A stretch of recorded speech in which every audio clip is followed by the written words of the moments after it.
Howdy folks, Jambareeqi here, and welcome to another villain ranking video. This time, I'm going to be ranking all the rogues of the Tim Burton gallery. A few things first. 1. I'll only be counting villains from films that Burton directed. So sorry, no oogie boogie. 2. When I say villains, I only mean antagonist villains. And 3. If a character doesn't end up on my list, then it's most likely because I didn't have enough to say about them. Let the countdown begin. Dolores Leur from Beetle Juice. Long ago, Beetle Juice fell in love with a beautiful woman called Dolores, but she poisoned him on their wedding night, in hopes of sucking his soul for a blood cult. However, the Juice did get a chance to chop her up in revenge before dying. Now, there's nothing at all wrong with Dolores in concept. I'm totally down for a stitch punk villainess who builds herself back together to the music of ABBA. My queer goth heart eats that up. Oh, and it's an awesome idea to create a villain that gives us an eye into the Juice's mysterious past. Sadly, Burton criminally wastes this badass lady as an antagonist and as a device for developing Beetle Juice lore, all because she doesn't really get to do much except sew people's bodies dry, a horror novelty that loses its edge by the second victim. Sure, she's Beetle Juice's incentive for his scheme to marry Lydia, which should make her important, but she has no fun interactions with the main characters, and the Juice spends the whole film avoiding her. You see, Bob, it serves my decoy. You'd walk in front of me at all times. That way she'd suck your soul while I make mine get away. When she finally confronts Beetlejuice in the climax, the film quickly skips over any opportunity to let her bounce off of Beetlejuice, and abruptly kills her off before she has any chance to shine as a final boss. Overall, Dolores is a cosmetically appealing baddie, but that's it really. The blueprints for a memorable villainess were in plain sight, but Burton ended up shallowly letting her makeup design carry her entire character. Mrs. Lovett from Sweeney Todd. Mrs. Lovett is a struggling businesswoman who bakes the worst pies in London, but when her new friend Sweeney Todd becomes a barber serial killer, she starts processing each victim's carcass into delicious meat pies. Lovett is very much a Sweeney Todd fangirl, someone who supposedly sympathizes with Todd's family tragedy and is very willing to support his revenge scheme. However, she also sees him as a possible surrogate husband for a dream family, so she lies to him about what happened to his wife. She's gone. Life is very life, my dear. Todd could have reunited with his wife and tried to put his life back together, but Mrs. Lovett normalizes and encourages his dark, twisted fantasies, all to steer Todd towards the life that she wants. What is that sound? Those crunching noises pervading the air. Yes, it's Todd, yes, it's Todd. This is toxic enough, but then she drags an innocent child into her delusions, raising him as a son to a serial killer barber and a cannibal pie maker, all while the poor boy unknowingly lives on top of a human meat factory. What I've all been describing might sound intoxicatingly diabolical for a horror movie villainess. Unfortunately, Burton decided to cast his wife at the time, Helena Bonham Carter, in the role. Do not get me wrong, Helena is a great actress and she can play villains, but she's not right for Mrs. Lovett and it shows. This villainess is meant to be a slime ball from the gutters, yet Helena misguidingly plays the part timidly and nonchalantly. Trust me, dearie. It's going to take a lot more than ale to wash that taste out. Come with me. Before you call me too harsh, just watch how the iconic Angela Lansbury played the part on stage. Angela's Lovett had a punch to her Cockney twang, and there was a grimy grottiness to her performance. Wouldn't do in my shop. Just a thought of it's enough to make you sick. And I'm telling you, that pussycat sees quick. Angela was cast because she was the best person for the job, while Helena is only here out of nepotism, and the character pays dearly for her casting. Now, we got a body mouldering away upstairs. Now, what do you intend we should do about that then? V.A. Vanderveer from Dumbo. When Dumbo the Flying Elephant is a huge success at the Medici Circus, the eccentric business mogul, V.A. Vanderveer, offers Mr. Medici a partnership contract, so that Dumbo can perform at Vanderveer's theme park, Dreamland. However, Vanderveer is actually a terrible person behind all of his whimsy. I will say that Vanderveer is talented at taking advantage of people's fears, weaknesses, and dreams. Let's not forget from whence we came, darling. He knows that he doesn't completely own Dumbo yet, and is clueless how his act works, but Vanderveer is very good at tapping into our hero's desires and anxieties for his own benefit. You mean once his act's working? You're back in the saddle. He's a narcissist who uses his mountains of wealth and theme park empire to love bomb the Medici Circus family into a false sense of security, only to later turn his back on them once he has half the rights to exploit Dumbo. The contract says I'd hire them. It never stipulated for how long. Other than all this though, I'd say he's a very weird Disney remake villain, who is a peculiar amalgamation of P.T. Barnum and Walt Disney? You might think it's odd why the House of Mouse would base one of their baddies on their legacy, but I'm pretty sure that Dreamland is supposed to be a not so sublimable Disneyland advertisement, right down to the merchandise, which is honestly pretty dang sneaky and shady. What is it exactly that we do here? Machin. We make the impossible possible.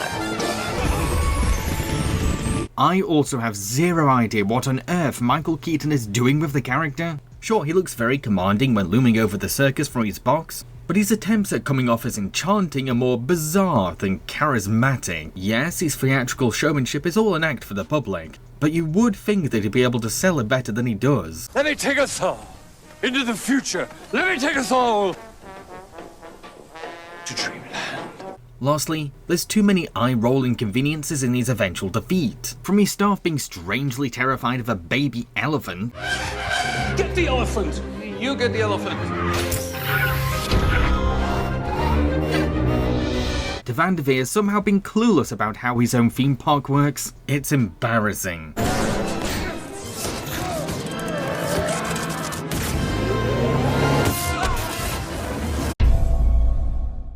The Martians from Mars Attacks. When a legion of Martians invade America, the government offers a branch of peace to them, but these aliens are actually evil space monsters who only care about destruction. As a kid, I thought these buggers were a laugh riot, from their cheeky sense of humour to their iconic ack-ack noises.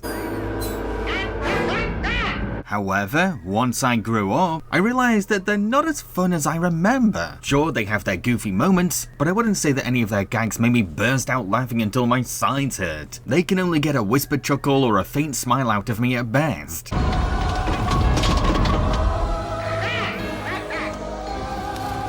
The big problem is that they tend to repeat the same joke over and over. Humanity offers peace to them, they pretend to play along, and then they surprise attack. I have no idea how this one same gag gets milked for a whole movie. The Martian ambassador is here, and we've negotiated a settlement. Maurice, get out of the room. Get out now. I'd look this over if they were at least engaging threats. However, they spend most of the film gunning down screaming civilians with their overpowered technology, or blowing up building after building after building. And it does not help that most of our characters are cardboard caricatures stuffed into a huge ensemble cast, so none of our deaths are that emotional either. The only memorable Martian moment to me is when they send in a Martian disguised as a beautiful lady to seduce the president's advisor. It's a really inventive trap that sharply satirizes White House degeneracy, plus the Martian girl herself has a sick, weird design and a creepy way of gliding. Sadly, that's just one creative scene in a sea of tedious repeated gags, or sketches that reach for low-hanging fruit. The Queen of Hearts from Alice in Wonderland. When Alice returns to Wonderland, her arrival scares the dreaded Queen of Hearts because our heroine is prophesied to slay Her Majesty's beloved Jambareeqi, the key to her power over Wonderland. So Her Highness vows to find Alice and chop off her head. Like most other Disney remake villains, this Queen of Hearts is a very sterilized version of her animated counterpart. The OG Queen was expressive enough to show how unpredictable and unhinged she could be. Sentence first, verdict afterwards. But that just isn't the way. Always on. Your ways, Your Majesty. A once again very miscast Helena Bonham Carter fails to capture that same energetic ferocity, coming off less like a scary bratty monarch and more like a British schoolteacher who can't control her claws. Find Alice Stain. Find her. It doesn't matter how red the effects artists make her uncanny valley face, Helena's rage still lacks the bellowing thunder that the Queen really needs. Release the jump bird. This film is also weirdly determined to bring logic and depth to Wonderland, which completely misses the whole point of the nonsensical books, so we end up with some very unnecessary attempts to humanize the Queen, by exploring her insecurities as a monarch, especially when it comes to a bulbous head, which means tasteless gags about body prosthetics, and pointless brooding scenes. Without the Jabberwocky, my sister's followers will surely rise against me. My ugly little sister. Why do they adore her but not me? Even in a Wonderland that's meant to make sense for some reason, I can't even say that she's a strategic or clever evil tyrant. She just sits on her throne all day, trying on hats, or making the Tweedles be her jesters. Plus her royal commands are either limited to off with her head or find Alice. Or while her loyal knave takes the lead in the hunt for Alice. If you're hiding her, you'll lose your heads. And said minion does a lot of the thinking for Her Majesty. I may have underestimated her, but We have her conspirators. Oh, and boy does she come off as dumb for falling for Alice's disguise. The Queen knows that Alice is back as an adult, and Her Majesty lives in a world that grows fungi and snacks that can increase people's size. Yet she casually lets a suspicious giant blonde woman she's never met into her palace. Look, I get that she sympathises with gigantism, but come on. She just sent out the order to hunt down Alice. Burton's Queen of Hearts fails as a Wonderland baddie, is far from any kind of genius strategist, and is pretty unscary as a force of evil. General Fade from Planet of the Apes. Fade is the respected general for the ape army, who's obsessed with climbing the power ladder, all while conspiring to hide human and ape relations history from his kind, in a bid to fire up anti-human prejudice. If I'm frank, I think he's a rather shallow villain for a Burton baddie. A one-note antagonist that's angry 24/7 throughout the whole dang film. Sure, he's freakishly strong and dominating for someone so short, but I do get why other apes are scared of him. But toughness can't compensate for a limited personality. It's genuinely hard to get invested in a character that rarely shows another side to himself besides cranky. Even when he attempts to display a sense of humour, expresses fondness for his minion, or tries to be seductive towards the senator's daughter, he still can't stop sounding like he has a stick up his hairy arse. I actually fail to believe that an ape this charmless and grumpy managed to get so close to a powerful politician. He's clearly unhinged, and does not hide it from others. But sure, Senator, grant this nutcase martial law. Actor Tim Burton certainly gets into the realistic movement and behaviour of an actual ape, which is commendable method performing. But Rolf is also overacting so much that it can be hard to understand what Fade is growling half the time. Where are the other humans? Through the tunnels, they can't have gone far. When you find them, kill them all. The only scene that's close to a subtle Fade is when he's grieving at his father's deathbed, but that's a very brief part of the movie that mainly exists as an exposition dump for planet lore, and an excuse to give Charles Heston a cameo. Damn him. I will stop him, Father. However, I will say that Stan Winston's makeup for Fade is incredible. It's wonderfully authentic and far ahead of its time, plus Tim Roth slides into the heavy latex scarily naturally.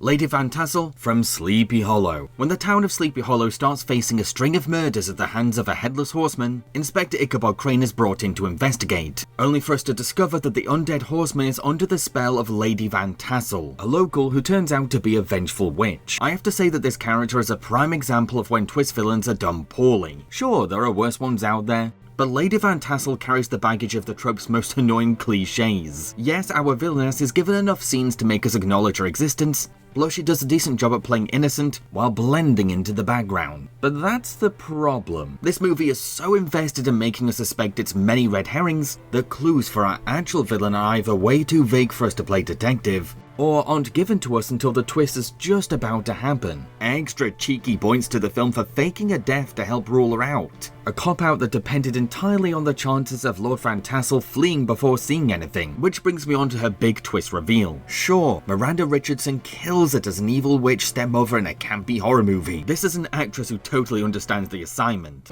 Yes, do run, and jump, and skip! But her entire character lore is dumped onto us right out of nowhere. Yes, it's a great backstory about how the wealthy of Sleepy Hollow ruined her childhood, but it all comes off as last minute and shallow, because this is our very first time learning anything about her past and secret identity. It doesn't help that, after a long monologue, the film then springs right into the next Headless Horseman action scene, all while Lady Van Tassel's opportunity to finally play villain gets tightly squished into said showdown. To be honest, the most memorable thing about this villainess is her final defeat at the hands of a restored horseman. There's just something so cool about watching her being rode into hell after playing with fire. Jeremy Frasier from Beetle Juice. When Lydia's daughter Astrid falls for a teenage boy called Jeremy, she's surprised to learn that he's actually a ghost. Not just any ghost though, he's the ghost of a serial killer, who plans to switch places with Astrid in the afterlife. At first, Jeremy seems like a nice, charming guy, who happens to share a lot in common with lonely Astrid. Sadly, it's all too good to be true. 23 years ago, he murdered his parents. The cops found him hiding in his treehouse. When they tried to get him out, he fell, broke his neck, died instantly. And suddenly everything makes sense in hindsight. Jeremy's fascination with true crime and the macabre may seem like a typical goth teen's hobby, but murderers themselves can be just as obsessed with the same subjects. Astra may be into these topics out of casual morbid curiosity, but Jezza sees all of this dark research as his homework. The calmness that he embodies is also very reminiscent of real-life killers, who can calmly turn on their charisma like a light bulb and play innocent around unsuspecting prey. But I'll give you one reason to help me. You'd get to see your dad again. Jeremy also seems to hint that he believes in the paranormal too, so the eventual ghost twist never feels out of left field. But can your mom, I don't know, like, contact him, or? She claims she can't even see him. Why not? Because she's a fraud. Well, I think it's a little harsh. Unfortunately, like some of the other Beetle Juice 2 villains, he never gets to reach peak villainy, because he's been crammed into an already overstuffed sequel. As interesting as it is to meet a more nuanced villain in this notoriously campy franchise, we never really get to see Jeremy ham himself up once he's unmasked. I mean, he has every chance to finally embrace his villainy and get into the overall mood of the film once he dropped his nice guy act. But by the time he's free to be himself, he's defeated very swiftly by Beetlejuice. We blink for 1 second and then suddenly he's in hell. Maybe if the sequel had less villains, Jeremy could have had more time to chew the scenery, or maybe even a chance to still win. Fred Barron, from Miss Peregrine's Home for Peculiar Children. In this film's world, peculiars exist, people with unique supernatural gifts. Mr. Barron, the villain of our film, is a wight with shapeshift powers who wants to consume our peculiar heroes, namely their guardian, Miss Peregrine. I won't deny that Barron is quite scary for a kids movie baddie. This predatory, demonic-eyed monster that feeds on children's eyes to survive, and has a horde of beasts to do his bidding. He's very much the stuff of kids' nightmares. The fact that Barron's ilk are even fielded against peculiars makes him a worthy foe. Whenever Barron fights against our heroes, Barron is neither outmatched or invincible, which makes for some unpredictable confrontations. You missed me again, Jake. I take it accuracy is not your peculiarity. Samuel L. Jackson also brings some much needed charismatic life to a pretty boring movie too. Miss Peregrine is a bit of a snoozer to watch, but Jackson's Baron is witty and campy enough to wake me back up. However, I'd say that he's let down by how the film handles his transformation power. Firstly, we eventually learn that Baron has been disguised as various other characters, which sure, shows an impressive commitment on his end, but we get little to no clues to this twist. Maybe I was stupid and missed something, but I didn't spot any slip-ups or subtle hints, so the big reveal isn't as cleverly developed as the film thinks. Secondly, it's disappointing how little Baron's trademark quirk is actually used. He can shapeshift into anything or anyone, and having to wear eye contacts is the only setback. But the film rarely takes advantage of this cool supervillain ability, preferring to keep Jackson in his default form after he's unmasked. Plus his big standoff moment is an underwhelming take on the "which doppelganger is the villain" cliche, a finale that's highly lacking in tension thanks to the main cast's very flat acting. I'm Jake. I grew up in Florida and I wanted to be an explorer. I thought nothing would ever change because I was ordinary. That's Jake. Get Baron. No, look, I told him all of this. Baron really is a weird mix of severe missed potential and one of the only fun parts of one of Burton's dullest films. Angie from Dark Shadows. Long ago, Barnabas Collins refused to say "I love you" to his servant, Angie, so Angie, using a witch magic, got revenge by cursing the Collins name and turning Barnabas into an immortal vampire. Cut to the 1970s. Barnabas is back from the grave and ready to avenge the Collins name, but Angie, who has now taken over the town, has other plans. Dark Shadows suffers from being an overplotted mess that has no idea what it wants to be. Angie is no exception to this criticism. Much like the direction of the movie itself, she's all over the place as a character. Her motives zigzag between a lust for Barnabas, a vendetta against the Collins, and keeping power over the town, while her personality is a mishmash of jealous lover, sorceress gone mad, tragic villainess, and evil businesswoman. And I'll be damned if I'm gonna see it destroyed by those bastards. This is why it's hard to put a pin on her. The script keeps bending to the whim of its ever-changing mood or focus, so it's like Angie is a different character in every scene. Sure, a villain can be more than just one thing, I know that, but Dark Shadows fails to blend all of these jarring identities into anything coherent. I'll be honest, I was really angry at you for the first century or so. That being said, I'd never in a million years call Angie a boring villain. Heck no. She's a flamboyant witch with an unpredictable energy, a sultry command over men, and intense magic skills that are only limited by her own imagination.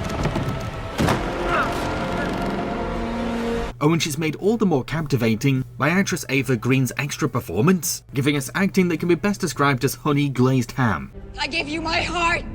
You have no heart. You're the curse. Dark Shadows is not a good movie by any merit, but it's entertaining in its badness, and Angie's diva chaos fits right into the campy mess. Excuse me.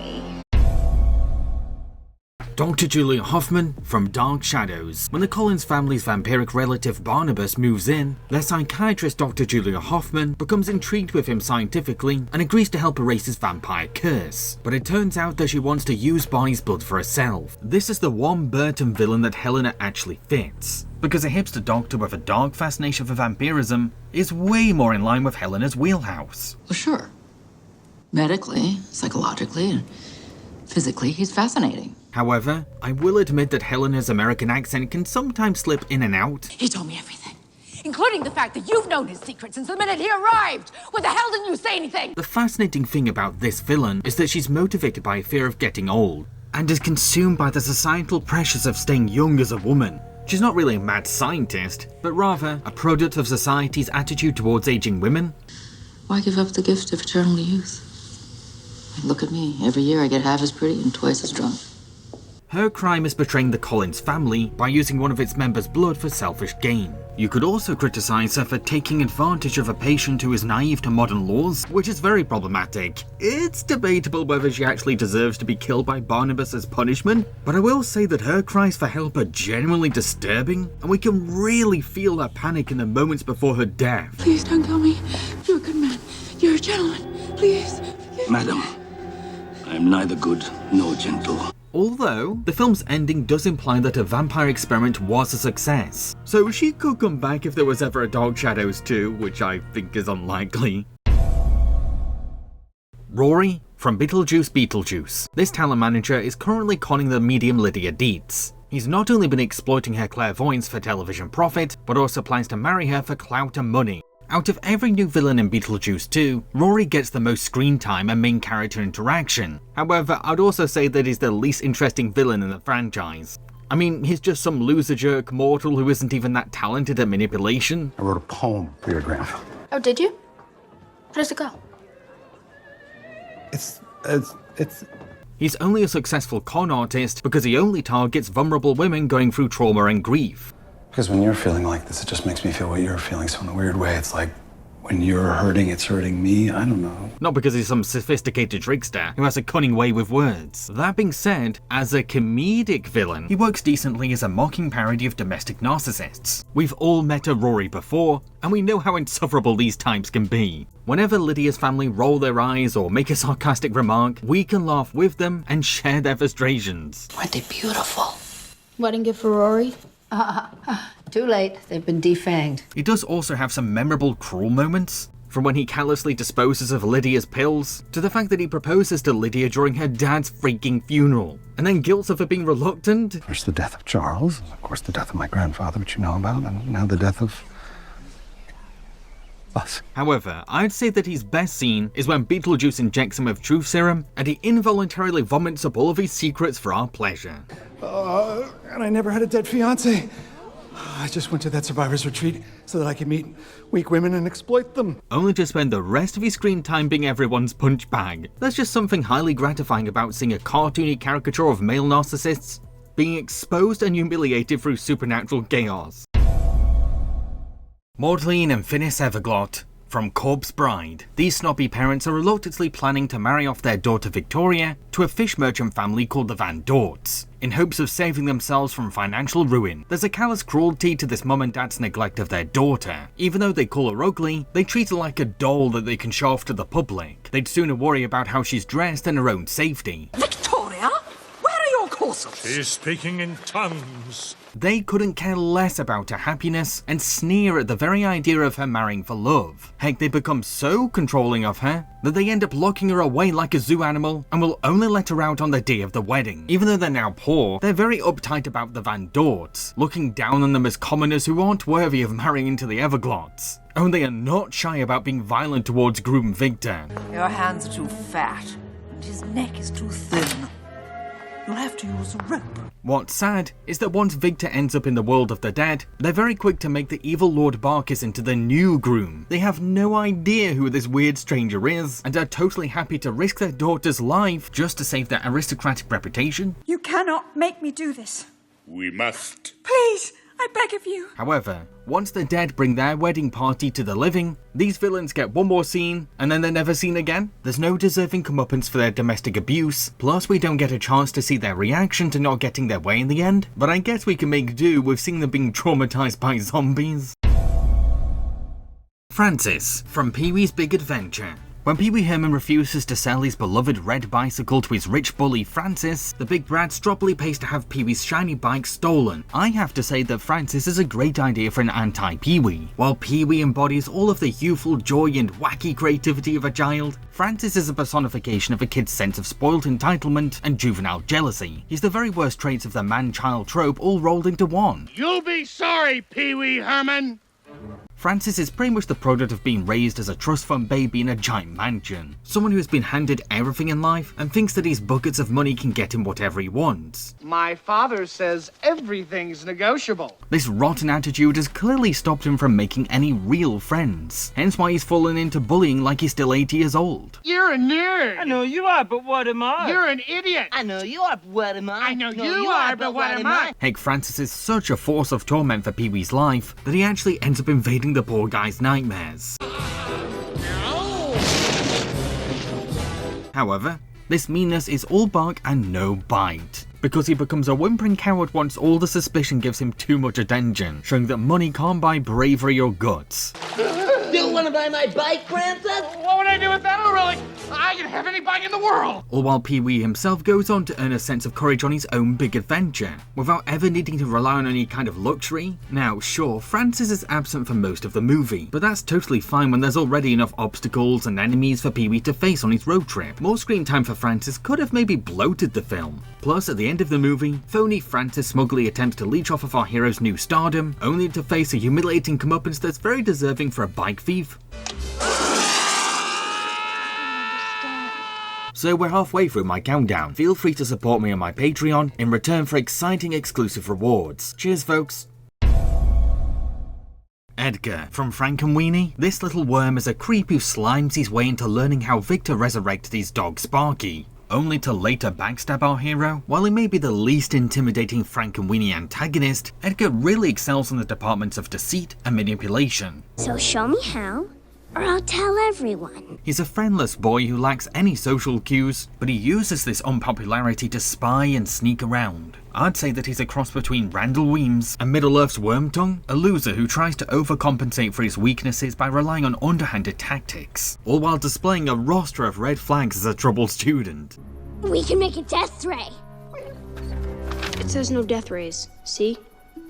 Oh man. He had every chance to be Victor's loyal bestie, the Igor to Victor's Frankenstein. However, it's obvious that he enjoys being a snotty gremlin who is only out for himself. That being said, it's clear that he does crave validation and praise from his classmates, hence why he tries so hard to impress them. Impossible. I swear. I mean, he already brought back his dog. This desperate need to be seen as cool by the popular kids is what pushes him to double-cross Victor, as he uses his knowledge of Victor's very own home to trespass into our hero's science den. Tonight, we shall bring the dead to life. What I find most intriguing though, is that his very own experiments happen to play into his character's main trait of deception. From a predatory fish that hides in covert invisibility, to a filthy rat that ends up turning on him. I'm not sure how intentional these details were, but they're fun things to pick up on. Mr. Burgermeister, from Frankenweenie. The mayor of Victorstown, New Holland, is a scowling grump who despises all things strange or non-conforming. He resents anything that challenges his idea of normal so much that he is hell-bent on turning the town against anyone or anything that disturbs his comfort zone in the slightest. Society really hasn't changed since this film, has it now? Heck, he hosts a whole assembly just to fearmonger against the school science teacher, Mr. Ostrowski, all because he's encouraging his students to think outside the box. Burgermeister doesn't care about kids' education. He just wants to promote his own anti-science agenda. So I can't sit idly while a teacher endangers our children. Man, is a menace. Yes, a pupil does get injured while working on a science project, but the blame for that should fall onto his mother, who decided to lazily sunbathe rather than taking an interest in a child's science experiment. When Raskuruski berates the town for their ignorance, the mayor doesn't take his words as a wake-up call, he just lets his ego get bruised, and sees the teacher's fact-spitting speech as more evidence that he's a menace. To you, science is magic and witchcraft because you have such small minds. Mr. Burgermeister isn't just some stuffy local politician though. He's also a mean uncle who pressures his niece Elsa into helping him preserve his town pride, as he creepily treats her like a doll mascot for Dutch Day. Most disturbingly, he's willing to risk her life and safety to carry through with tradition, and narcissistically guilts her for even worrying about anything except her forced duties. You know, a lot of girls would kill to be in your place. On top of his borderline child abuse, he actually encourages a hate mob against a poor little doggy, a pup who happened to be helping the town defeat a horde of monsters, thus proving that the science teacher was right all along. After him! Kill the monster! Now, sure, Burgermeister does get to witness Sparky being a hero firsthand, but because the film is super eager to get to its happy ending, it doesn't take the time to make Burgermeister apologise for his fear-mongering or admit his faults, so I can't really say that he goes through some kind of satisfying redemption, because he doesn't. Toshiaki and Neza from Frankenweenie. Victor's classmates Toshiaki and Neza are students who are trying to win the upcoming science competition, and their desperation leads them to resurrecting their very own dead pets just to win the fair. Toshiaki is the class science whiz, but despite his nerdiness, he's a quite intimidating and athletic boy who is willing to bully other kids into being his guinea pig. 10, 9, 8. We could use a test dummy or something. 7, 6. While Neza is surprisingly tall and gangly for his age, which helps him to be scary to any of his competition. Plus, he creepily talks like a universal horror mad scientist. Soon you shall be awakened, and we shall be reunited once again. Despite their clear differences and bitter rivalry, these two both share a common goal, winning a trophy at all costs. Neza seems to be determined to tower over everyone else, and Toshiaki appears to feel pressure to live up to his intellectual reputation. The science fair's in 2 days. I know. Well, you're the smart one. I know. Once the boys bring their pets to life though, they're shocked when they come back as monsters. This has most likely happened because these animals were resurrected out of selfish intent. Despite this setback, they use their monsters to their advantage, either as material for their science projects, or as battle monsters in the name of further competition. Kill. Kill. Kill. After all their rivalry though, both boys end up with nothing, and I'm sure that losing their pets all over again will teach them to not play God a second time. Although, such a lesson is clumsily contradicted when Victor is granted the luxury of bringing his pet back. Alula Perelli. From Sweeney Todd. Mr. Perelli is a travelling salesman who tries to grift a hair-growing potion on the road. However, the cunning barber Sweeney Todd catches on that it's just urine and ink. So, to defend his reputation, Perelli agrees to a barber off with a wager of £5 on the line. Aldolfo is a very eccentric man who relies on his stage presence to con gullible Londoners, using his exotic Italian charm and witty humour to win over his curious crowd. Even when he's having a shaving duel against Mr. Todd, he's still trying to entertain his potential customers. Probably say it was only a cardinal loop. It wasn't a pop. However, he puts most of the burden of selling his product onto his child servant, Toby, who Perelli cruelly abuses severely and violently, which sure was the norm back in those days, but there are also critics and protesters against such treatment of kids. I mean, Oliver Twist was penned around the same time. Sure, Todd is the one that comes out triumphant at the end, but the slimy salesman doesn't let this loss get to him, because he has one more sneaky trick up his sleeve. You see, he reveals himself to be Sweeney's very own former assistant, Davy Collins, so he knows who Sweeney really is. A fact that he shrewdly uses against Mr. Todd to bribe our protagonist into returning his prize. Says we got a deal. Should I run down the street to my old pal, Beetle Bamford? Davy could have grown up to become a well-respected barber, using everything he learned from his boss, but he instead chose a life of grifting and conning those who feel insecure about their lack of hair, only to eventually try and make a victim out of his very own shaving idol, not realizing that Sweeney's fake name goes deeper and darker than a plot to make easy cash. Big mistake, Bucko.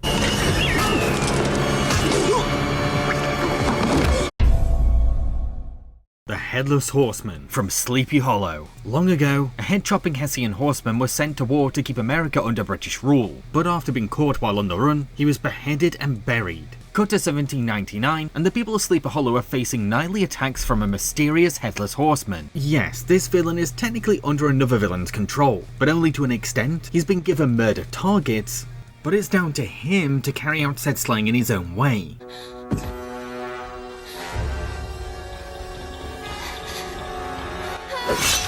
Heck, whenever he's forced into a corner, he's strategic and adaptive enough to find a loophole and be a creative killer on the spot, not to mention, when an untargeted character attacks him, he's willing to defend himself. So it's kind of unfair to call him mindless. As a horror villain, his very presence has sent the town of Sleepy Hollow into a constant feeling of dread, all because they have no idea what time he'll strike next, or whose head is destined for his collection. The fact that he has no head adds to his creepiness too, because we have nothing to read emotionally. We can't grasp how he's ticking, or guess how he's feeling, there's no face to work with.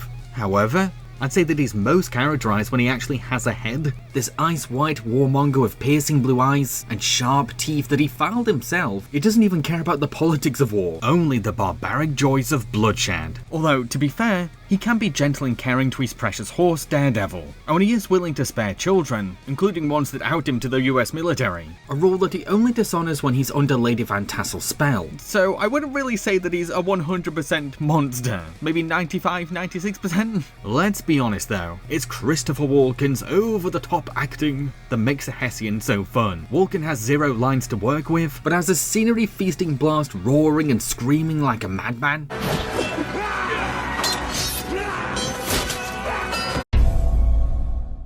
Judge Turpin from Sweeney Todd. This nasty judge was once infatuated with a married woman called Lucy Barker. So, to get his hands on her, he falsely arrested her husband, Benjamin. With Ben out of the picture, he proceeded to violate Lucy at a party. After he had his way, he adopted the Barker's daughter, Joanna, in order to groom her into his wife. I feel really gross explaining the backstory for this villain, but that's how disgustingly evil he is. He's a perverted old man with no morals and way too much power. He acts high and mighty, but he obviously just loves abusing his regal role. Was he guilty?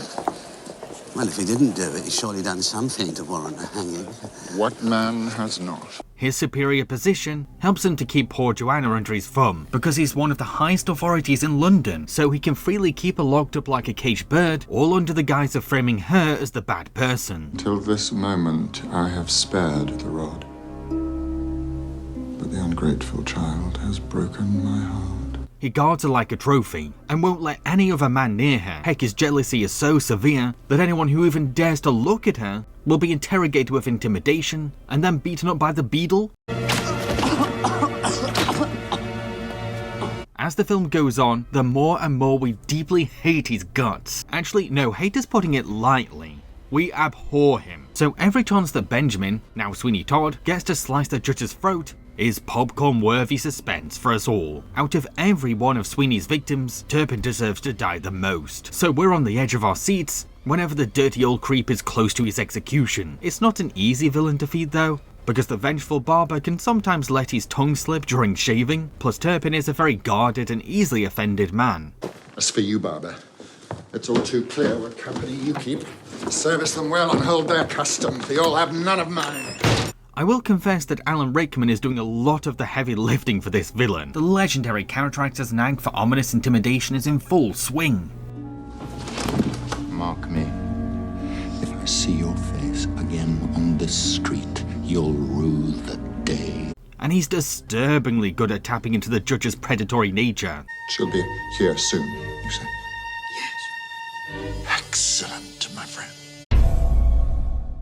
Lord Barkis from Corpse Bride. This suave fellow of prestige is an arrogant man who crashes the wedding of Victor Van Dort and Victoria Everglot so that he can manipulate his way into being the new groom. The way that he worms himself into the Everglot's lives is quite smooth. He carries himself with such a swagger that Victoria's parents don't even second guess his intentions at the wedding rehearsal. Sure, these parents are so poor that it makes sense that they would suck up to someone with a lord title, But Barkis doesn't know the situation, so he does his very best to cozy up to them, as he over-exaggerates this dashing romantic persona to his potential in-laws. For that boy to toss aside a young woman like Victoria, it's positively criminal. He's also very good at spreading doubt against Victor, whether that means upstaging Victor's calamity,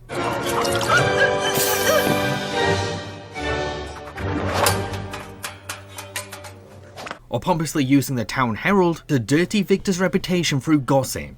Victor Van Dort seen this night on the bridge in the arms of a mystery woman.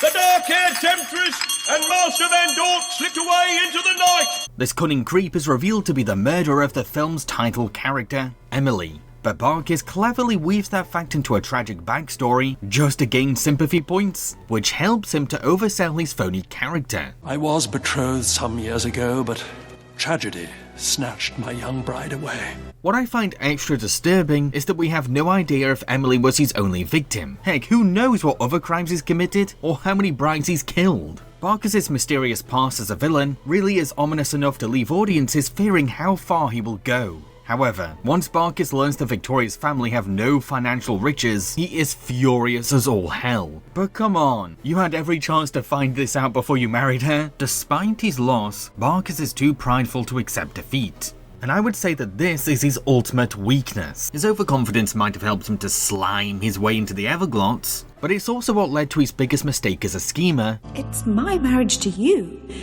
that will save them from the poorhouse. The poorhouse? And why he puts a chance to gloat before using any common sense.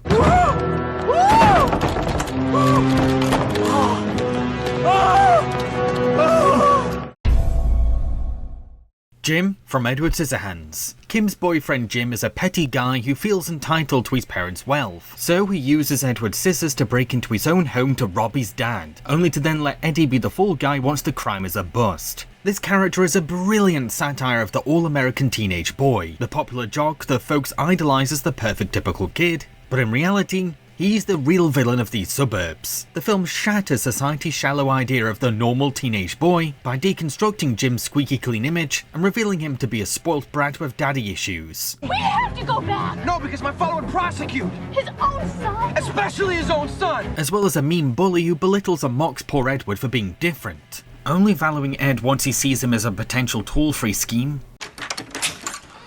Wow. Thanks. Ed, what a guy, good job. He's certainly climbed the social ladder high, but that privilege is suddenly challenged once Kim meets a boy who actually respects and treasures her. A decent guy that appreciates Kim for who she really is. Jim, I don't love you anymore. I just want you to go, okay? Just go! Most teens would see a breakup as a wake-up call and a chance to grow, but Jim clearly isn't a mature or stable kid. Instead, he marinates in his envy, lets his anger brew deep inside, and heavily drinks to cope with his raging angst. It's a toxic cocktail of unhealthy teenage behaviour that explodes into a rampage of revenge, as he becomes obsessed with cutting Edward out of the picture and stealing back the girlfriend that no longer wants him, only for said vengeance streak to dramatically end once Kim gets hurt. It's the casting that I admired the most about this villain though. You see, Brat Packer Anthony Michael Hall was frequently typecast as the stereotypical geek in the 80s, but Tim Burton took a huge risk by giving Anthony a chance to play the complete opposite, and this film really proved that the actor could tackle more intimidating roles. You can't touch anything without destroying it. Who the hell do you think you're even hanging around here anyway, huh?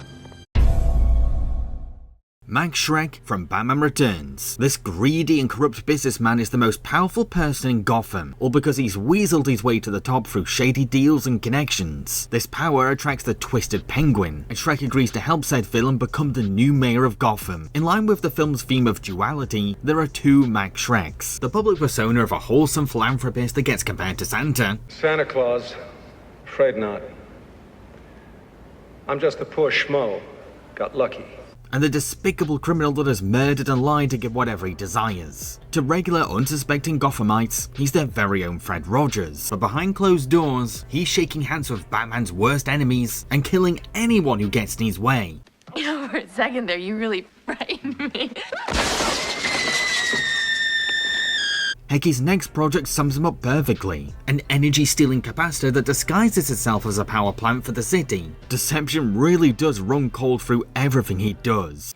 I mean, about how the power plant is a power plant in name only, and... His showman charisma and knack for words make him the ideal candidate for Penguin spokesperson. Because these skills not only help him to keep the easily distracted Penguin on track, but also be the perfect attack dog for Oswald. Of course, I don't have a crime boss like Cobblepot in my corner, so it might be... Crime boss. Shows what you know, mister. To the man born with a silver spoon. Oswald is Gotham's new golden boy. It also really helps that Christopher Walken is truly slaying it. He rocks his silver fox hairdo and stunning wardrobe with a classy debonair. Plus, the way he uses his sharp eyes to enchant or scare people is beyond captivating.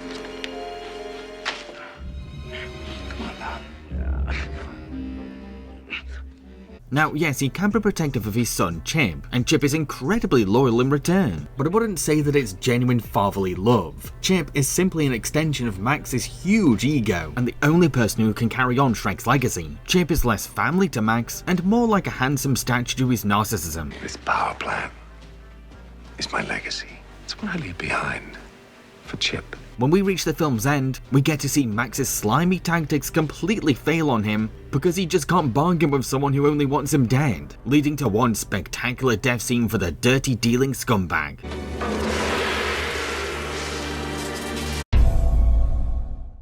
The Penguin from Batman Returns. Years ago, the Cobblepots gave birth to a deformed penguin-like baby named Oswald, and they horribly chose to abandon poor Oswald in the stinking sewers of Gotham. Now, a grown-up Oswald has teamed up with the corrupt businessman Max Shrek to run for mayor, while using his tragic backstory for campaign sympathy points. Behind the curtains though, he's increasing crime numbers to make the current mayor look bad, and plotting to ruin Batman's reputation. There's a bleak tragedy to the Penguin's backstory that can't be ignored. He's a physically disabled man who was rejected for not conforming to society's idea of normal, and his frequent grunting indicates that he seems to be in constant agonizing pain. I don't like surprises.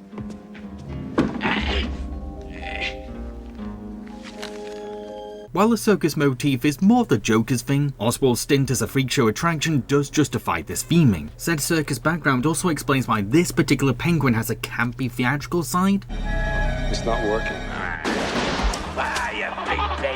And gives a deep history to his bond with his performer minions. However, sad backstory aside, the Penguin has grown up to be an unhinged and demented Gotham villain. His parents labelled him as a monster, and he's lived up to that cruel image by becoming a perverted and grotesque beast with no self-control.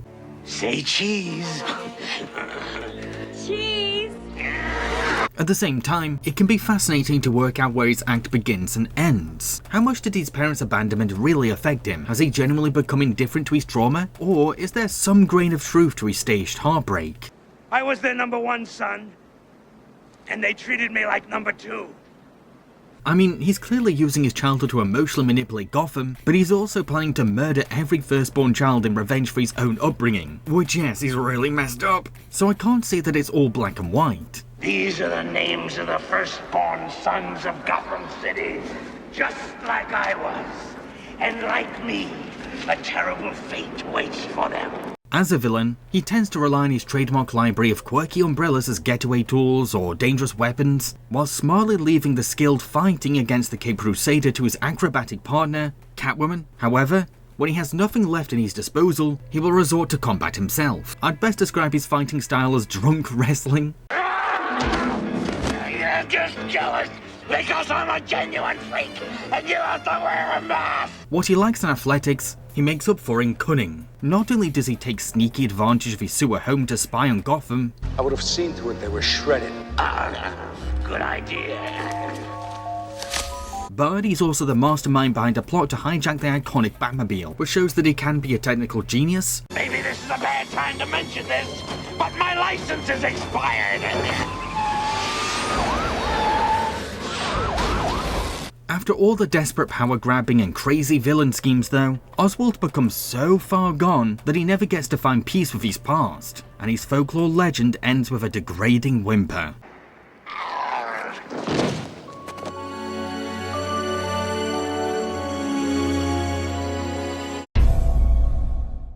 The Joker, from Batman 1989. Jack Napier is a Gotham mobster who ends up falling into a toxic vat, but survives the mutation and becomes the clown prince of crime, the Joker. So I will admit that I have some criticisms with this version of the Joker. Like, the transformation of Jack Napier to the Joker is a tad too rushed to me. Of course, actor Jack Nicholson masters both the dark and dapper Napier, as well as the cartoony madness of the Joker.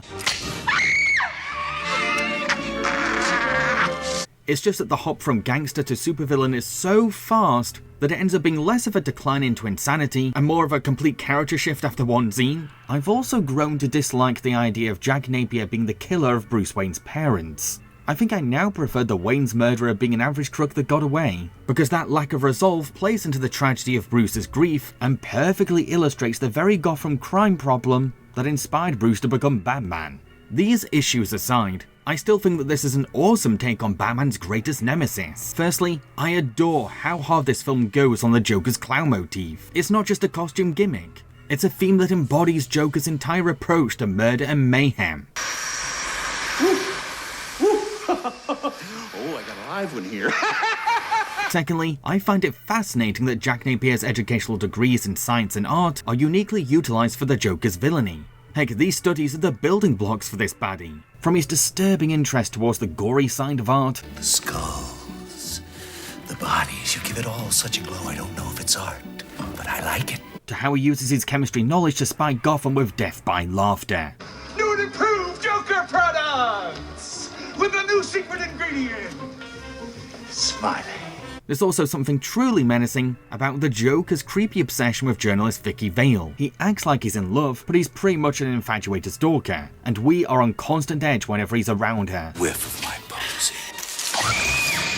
Lastly, Burton totally understands the importance of Joker and Batman's historic rivalry. It's a classic dynamic that superglues the whole movie together. You can tell how much the Clown Prince really challenges Bruce's detective skills, and there's so much fun to be had from Jack's childish frustrations against our hero. I have given a name to my pain. Mysterious figure, and it is Batman. Appear and disappear at will. While this isn't my favourite portrayal of the Joker, he's still one of Burton's best baddies to me.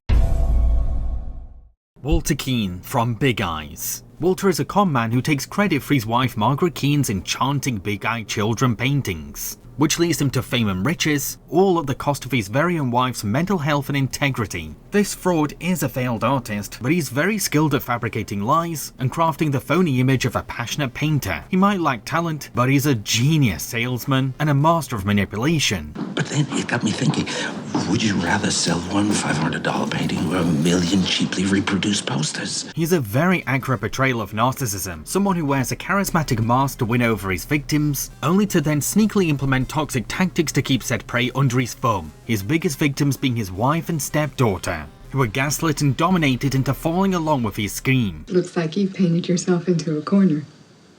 Yeah, you want heat this winter? Help me out. The more successful he gets, the more paranoid he becomes, constantly worried that his secret will be exposed. Not to mention, whenever his fragile ego is slightly chipped, he flips into this drama queen psycho who believes his own lies. You don't know what it's like to put your emotions out there, naked, for the whole world to see. His calculated moves suddenly become sloppy, and his behaviour escalates into an unpredictable mania. If you tell anyone, I'll have you take a note. I know people. If I'm honest, I'd go as far as to say that he's maybe the scariest Burton villain to date. Which I know is saying a lot, considering that the Joker is a part of that rogues gallery. I think the major reason why he makes my blood run cold is the fact that he's based on a real criminal. This monster actually once existed, and his domestic abuse really happened, which is horrifying. I'm gonna burn you out. You're gonna blow up like an atom bomb. When Marge eventually takes Walter to court, his knack for showmanship crumbles to dust, because charisma alone can only take him so far, and boy is it satisfying watching the scumbag squirt when asked to prove his talent. Waiting for the muse to strike. Well, your muse has 58 minutes. It's a popcorn-worthy villain defeat that will make you applaud and cheer. I personally will never tire of seeing this creep getting humiliated in a court of law. Beetle Juice from the Beetle Juice movies. In the first Beetle Juice, the juice is hired to scare some mortals who are living in the house of ghosts Adam and Barbara. But the Juice turns out to be a spirit of chaos that takes his hauntings too far. Beetlejuice has become an icon of cinema all thanks to his unforgettable fast-paced delivery and cartoony energy, coming off as a cross between a crooked car salesman and Loki the trickster god. Oh, come on, don't go yet. Hey, guy, come on. We're simpatico here. Look at us. Huh? We even shop at the same store. Hey, hermano. Yeah! His ghostly powers are rooted in a twisted imagination that has no bounds at all, which leads to non-stop creative ideas for hauntings and quick-thinking defense mechanisms. I think she understands me. You leave her alone, you... Yeah, he's hinted about the fact that he can't be summoned unless someone says his name 3 times. And he can't say what his name is, but he's a genius at working around this strict restraint. Turn around and look behind you. Hi, how are you?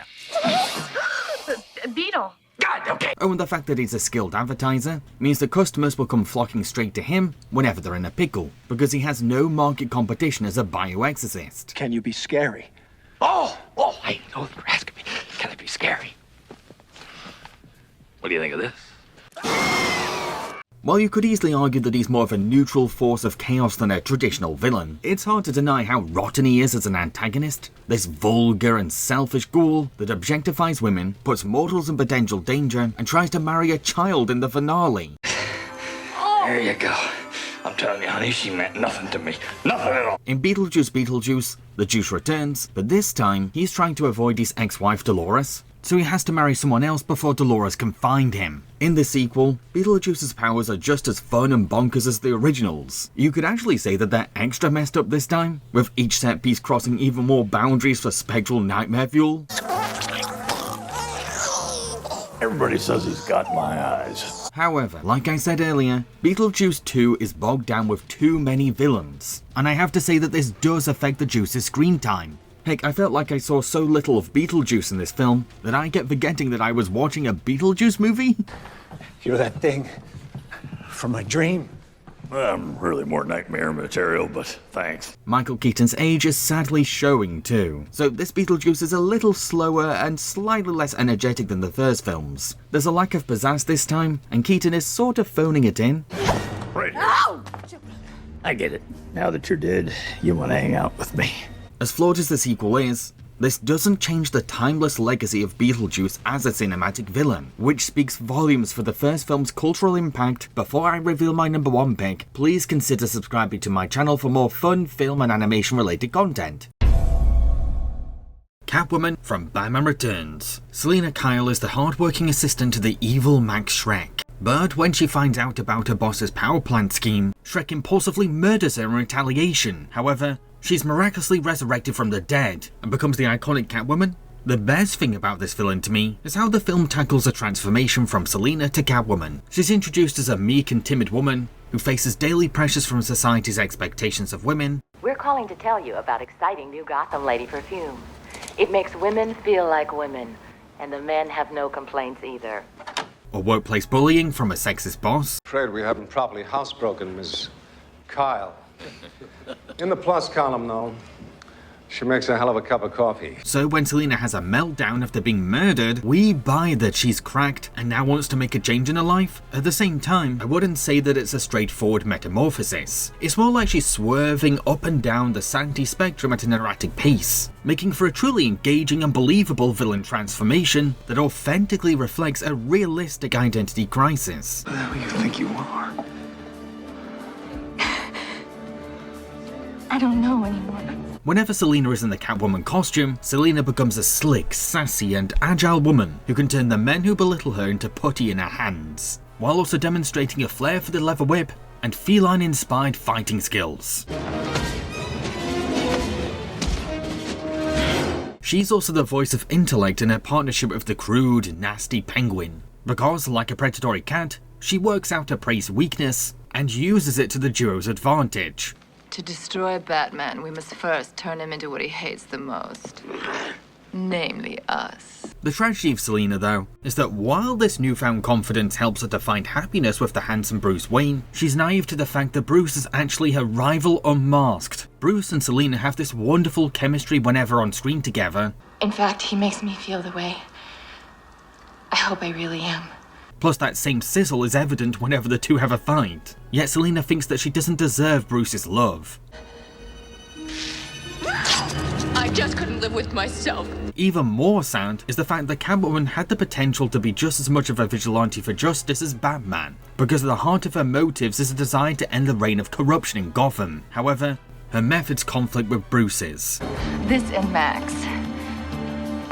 Now, don't give me a killing Max won't solve anything speech, because it will. Even though Max Shrek ends up taking away many of Catwoman's lives in the end, it's hinted that she survived with one left. Which really does make me wish that we got that cancelled Selina Kyle spin-off film, because she totally deserved her very own solo film. Next, check out my top 5 best and worst Tim Burton movies, and find out which Burton classic is my #1 favourite. Cheerio, folks.